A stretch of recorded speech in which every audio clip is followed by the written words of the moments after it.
निष्काम कर्मयोग आणि निष्काम भक्ती. आपण जेव्हा ती निष्काम भक्ती करतो तेव्हा आपल्या मनाने जे जे उत्तम जे जे चांगलं चिंतलेलं आहे, जे मागणं तुम्ही बाबांकडे मागणार आहे ते तुम्हाला मिळाल्याशिवाय राहणार नाही. बाबांची जी 11 अमृत वचने आहेत ती आपण समारोपाला घेणारच आहोत, बसायदानाने आपण सांगता करणार आहोत. पण तत्पूर्वी तुमच्याकडून ही जी सेवा होतीये, आता मी म्हणेल की मी प्रवचनाला बसलो, मी नाही बसलो, मला बसवलं. मी म्हणेल मला मामांनी बोलवलं, मी म्हणेल मामा शिंदे काकांनी बोलवलं, नाही नाही मला बाबांनी पाठवलं. मला बोलवतायत कोण? बाबा बोलवत, मला भगवती बोलवते, मला सद्गुरू बोलवत. मी कोण? मी कोणीच नाही. माझा परिचय काय? आमचे आदरणीय श्रद्धेय पुरुषोत्तम कोळपकर गुरु वयाने ज्ञानाने मानाने सगळ्यात ज्येष्ठ श्रेष्ठ आहे. पण आज मी त्यांच्या समोर जे बोलतोय तर ती काय आहे? ती सद्गुरूंची कृपा आहे, तो सद्गुरूंचा आशीर्वाद आहे. ती माझी पण साधना आहे, ते माझं वाचन आहे, ते माझं चिंतन आहे, ते माझं बोलणं आहे, ते माझं प्रकटीकरण आहे, ते माझं सादरीकरण आहे, ती माझी सहजता आहे, ते माझं वक्तृत्व आहे आणि कोणाला ते माझं कर्तृत्व पण. पण या सगळ्याच्या पाठीमागे काय आहे? तर ती साधना आहे. या सगळ्याच्या पाठीमागे काय आहे? तर ती भक्ती आहे. आणि ही भक्ती प्रज्वलित करण्याचं काम आपल्या या अहिल्यानगर जिल्ह्यामध्ये जर सगळ्यात अधिक प्रमाणामध्ये तुम्ही केलं असेल तर ते संत श्रेष्ठ ज्ञानेश्वर महाराज आणि सच्चिदानंद सद्गुरू साईबाबा. ज्ञानदेवांचा कालावधी खूप अलीकडचा आहे, खूप अगोदरचा आहे आणि साईबाबांचा कालावधी हा आत्ताच आहे. स्वातंत्र्याच्या कालावधीमध्ये साईबाबांचा अवतार झालेला आणि ज्ञानदेवांचा कालावधी सके 1212 टीका केली ज्ञानेश्वर सच्चिदानंद बाबा आदरे लेखक झाला. संतांच्या कार्याची आपण तुलना करू शकत नाही. एक गोष्ट ध्यानात ठेवा, उपासना करत असताना कुठल्याही संतांची, सद्गुरूची, सत्पुरुषांची, महापुरुषांची, योग्यांची, वैराग्यांची तुलना करायची नसती, अजिबात नसती. तो श्रेष्ठ हा कनिष्ठ, तो महान हा लहान, तो थोर हा असा. जिथे हा आपपर भावी येईल तिथे भक्ती संपलेली असते. म्हणून भगवद्गीता आपल्याला सांगते अद्वेष्ट सर्वभूतानां मैत्र करुणैव निर्ममो निरंकार समदुःख सुखक्षमी. जो सर्व भूतांच्या ठाई, त्याच ओबीचं निरूपण ज्ञानदेवांनी सांगितलं, जो सर्व भूतांच्या ठाई द्वेषाते नेण्याची काही आपपरू नाही. चैतन्याचं चैतन्याच्या ठाई आपपर भाव नसतो, तसं आपल्यामध्ये देखील कोणाच्याही बद्दल आपपर भाव नसावा. आणि तो नसण्याचं मूर्तिमंत उदाहरण म्हणजे हा दिवा. हा दिवा सर्वांना प्रकाश देतो. अस्ताला जाणारा जो सूर्यनारायण आहे, सूर्यनारायण अस्ताला जातो तेव्हा सूर्यनारायणाला वाटतं की अरे मी गेल्यानंतर या विश्वाला प्रकाश कोण देणार. तेव्हा एक विनविनती पंथी समोर येते, एक दिवा समोर येतो आणि तो त्या सूर्याला, त्या भास्कराला म्हणतो की अरे तुझ्या इतकं तेज माझ्यामध्ये नाही, परंतु अंधाराला छेदण्याची ताकद ही माझ्यामध्ये आहे, ही त्या दिव्यामध्ये आहे. दिवा ही आपली संस्कृती आहे. दिवा हे आपल्या मांगल्याचं प्रतीक आहे. दिवा म्हणजे काय आहे? जीवन कसं असावं तर दिव्याप्रमाणे असावं. दीप प्रज्वलन काय, दीपोत्सव काय, जीवन कसं असावं तर दिव्यासारखं असावं. स्वतः जळावं आणि इतरांना उजळावं. बघा जळतोय तो, दिवा जळतोय, वाद जळतोय, तेल जळतंय, दोघांचेही अस्तित्व संपता, प्रकाश चालू आहे, त्या जळणाऱ्या दोघांचंही अस्तित्व संपतंय. पण ते कोणासाठी आहे? तुमच्या आमच्यासाठी आहे बापो. ती वात जळते आपल्यासाठी आणि ते तेल जळते आपल्यासाठी. असेच ते संत जगले आपल्यासाठी, संत कष्टले आपल्यासाठी.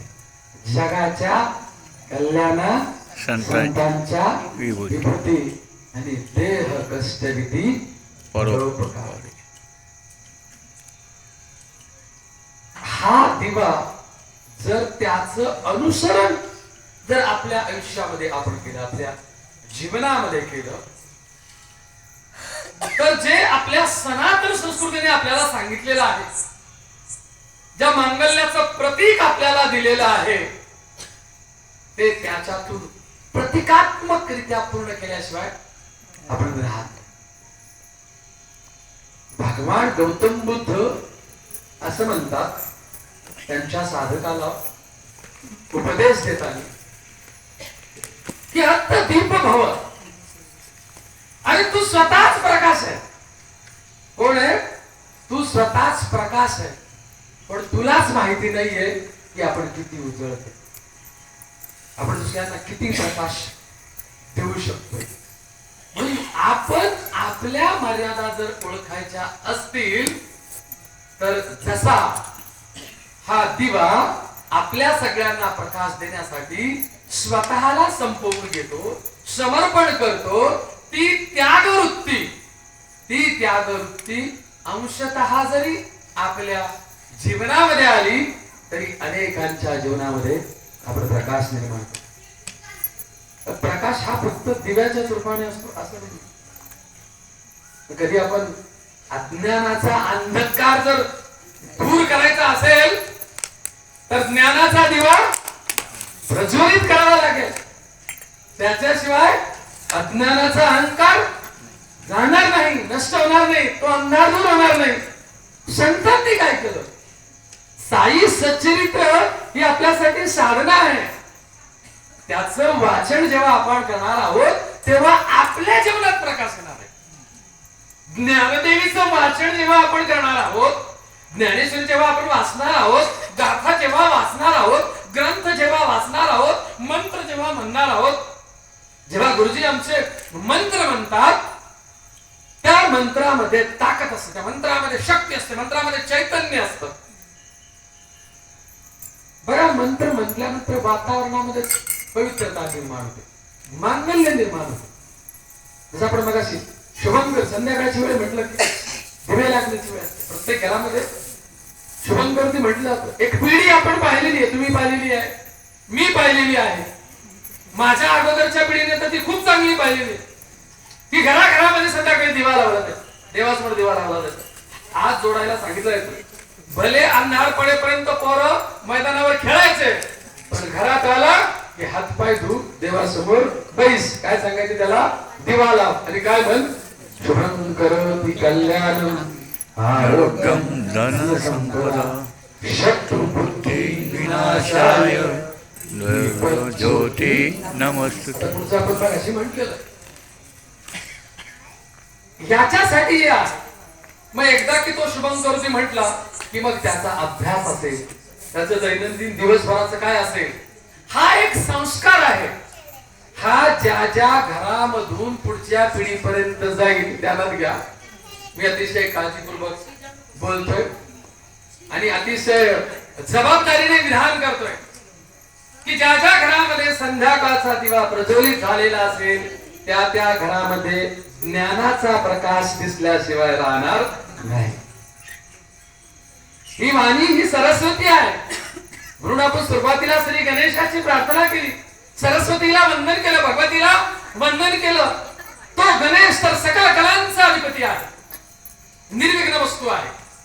कुठल्याही कार्याची सुरुवात करताना त्या आपण बुद्धी देवतेला, त्या श्री गणेशाला, त्या सरस्वतीला वंदन करतो आणि मगच आपण पुढे जातो.